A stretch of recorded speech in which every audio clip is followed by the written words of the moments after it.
We've done a lot of stories recently about things are just a whole lot more expensive now, things we're paying for. So today we're going to focus on eggs. The price is up, it's down, it's up again. What is going on with the cost of a carton of eggs? To help us crack this story, we are joined now in Montreal by Jodey Nurser to do that, a faculty lecturer at McGill University. Good morning. Good morning. Thanks for having me. Okay, so what's this? What is going on with the pricing?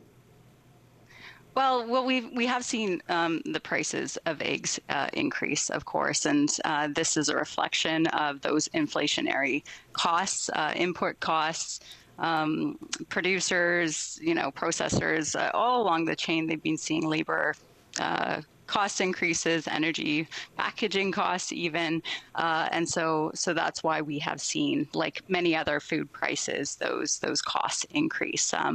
But I think what it is important when it comes to the discussion of food prices is that, particularly when we're thinking about eggs, right? For Canadian eggs at the store, the retail price, that isn't set by egg farmers. That's a business decision made by those companies kind of further up on the supply chain. So for me, I'm a researcher who focuses on the historical patterns of agricultural marketing systems. And for me, it's always interesting to see which ones show greater volatility, which ones are more stable. And that's why I think it's interesting that supply managed commodities really have seen an element of stability. This is not to say that those commodities don't increase in price when farm inputs are increasing as well.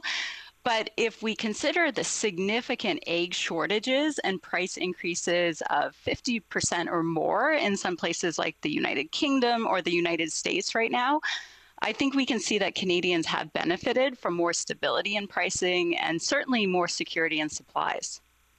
Let's talk about pricing specifically. The average price of eggs last month in Canada was $3.84 for 12. The U.S. has seen the price of eggs skyrocket because of an avian flu outbreak. Does that factor into prices here at all? Yeah, you're completely right. Egg prices have been incredibly high in the United States and in very short supply as well. And this is because of a spread of an avian influenza virus that began earlier last year. Canada, in comparison, has not experienced these issues to the same extent as the U.S. And this is largely because of our supply management system.